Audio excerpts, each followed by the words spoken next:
Welcome back to the wine community. Thank you for joining us on the Wine Cooperative. My name's Hayden. I'm here with Aaron today. We're going to be doing a bit of blind tasting. We'll break down a little bit more of the wine after in a short video. But with that being said, Aaron, why don't we hop right into it? Let's jump into it. Okay, so wine number one, we have a red wine. The wine is a ruby color. It is clear, day bright. It has a little bit of kind of orange hue to it, a little bit of a water band. You have a medium viscosity, and we'll move into the nose. The wine is clean, sound, youthful, little bit of developing characteristic to it. I'm getting red rose petal, violet, cherry, strawberry, a lot of red fruits throughout.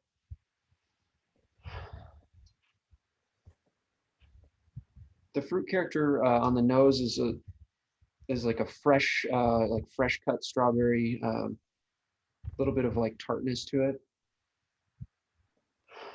Getting a little bit of a kind of a clean herbal quality, like kind of like a sage. A little bit of a rosemary characteristic to the wine. A little bit of nutmeg or cinnamon, not terribly pronounced.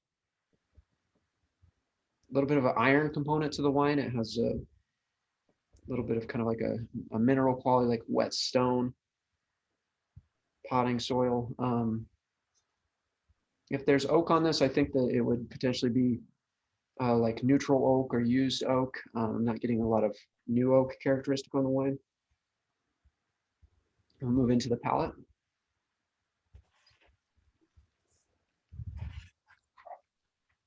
The wine is dry.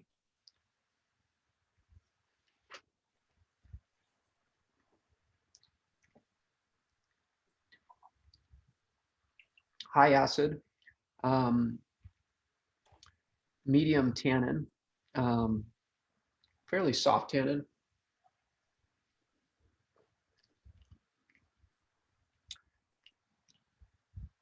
Medium finish, medium complexity.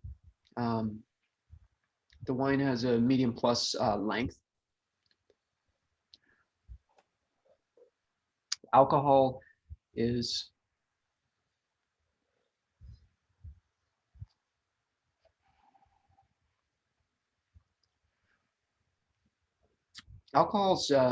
high on this wine. On the palate, I'm getting those tart fruit characteristics, red fruits,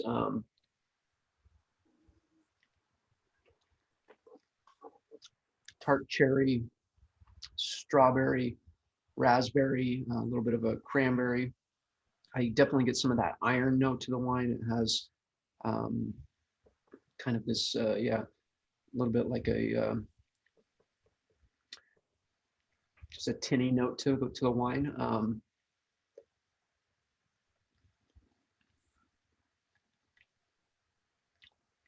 Fairly clean. I get like a mineral, like wet slate kind of wet rock characteristic. A little bit of a vegetal note to the wine, but just more kind of like fresh dried herbs.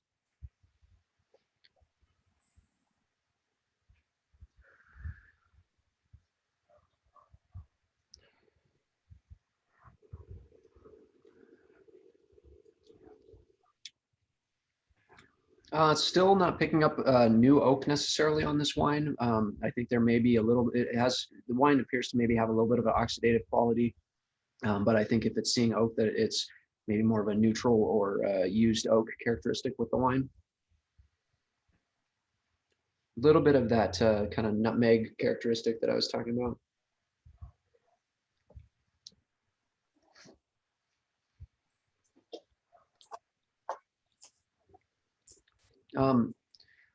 Definitely leaning towards the old world with this. I think just tartar fruit characteristics.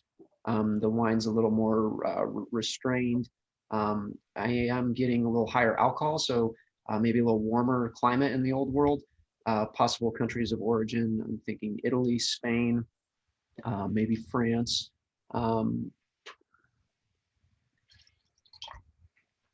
I think that we have a little bit of a thinner skinned grape varietal here, potentially Sangiovese, Grenache, or Pinot Noir.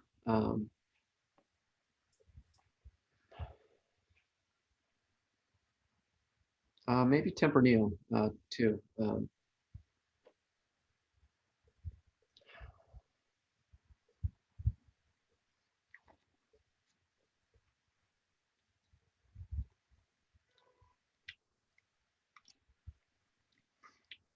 But I think that this is a Sangiovese coming from Chianti. I think that this is a Chianti Classico Reserva. I think that this is a 2018. Yeah, I just don't think that it has the oak characteristics to be a Tempranillo, and I think it's got just a little too high of acidity for and body for the Pinot Noir or even for the Grenache. Boom, baby. Good job. Yeah, I mean, moving through the wine overall, I think that, I think all of the calls that you made were spot on.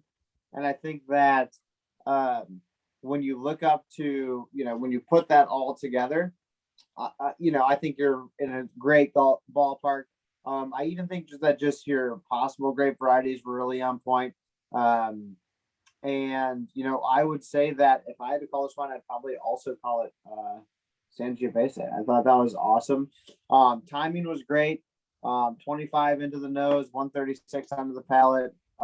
Initial at 445, final at 525. So yeah, I think overall that you nailed it. Let me go grab the bottle real quick. All right, let's see what we have.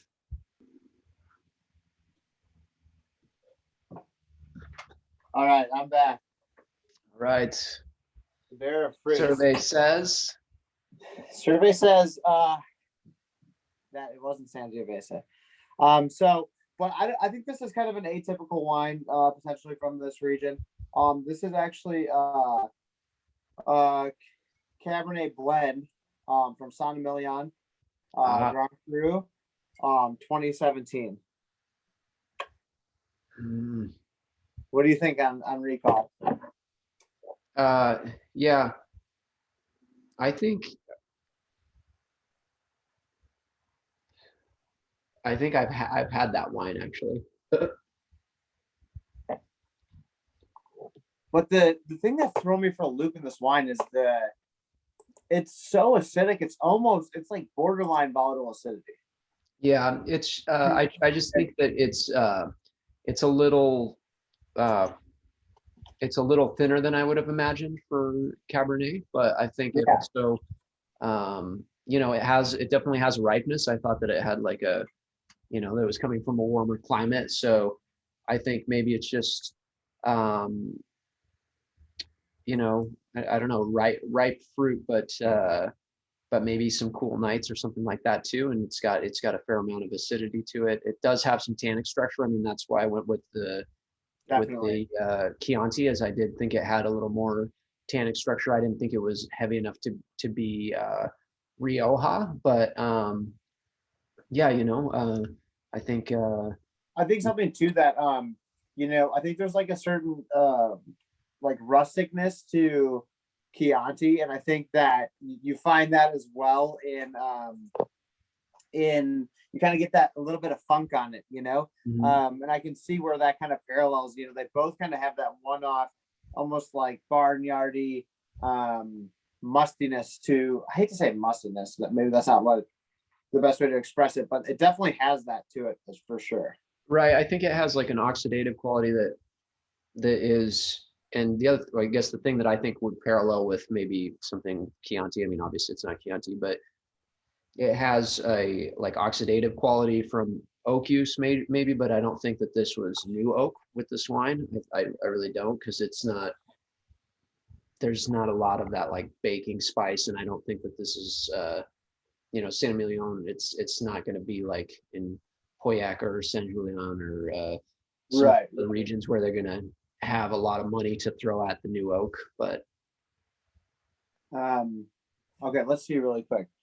At first look, the wine has a dark ruby red color similar to a garnet gemstone. It's opaque at the center and slightly see-through at the edge of the glass. Nose is allspice with some standout notes of cinnamon, plum, and tanned leather. I don't know. I don't totally agree with that. what's that? It says nose is allspice with some standout notes of cinnamon, plum, and tanned leather. I get a little, the leather and stuff. I mean, it's coming through a little Yeah. more now, you know, like it definitely had like a rusticness to it, like you were saying that.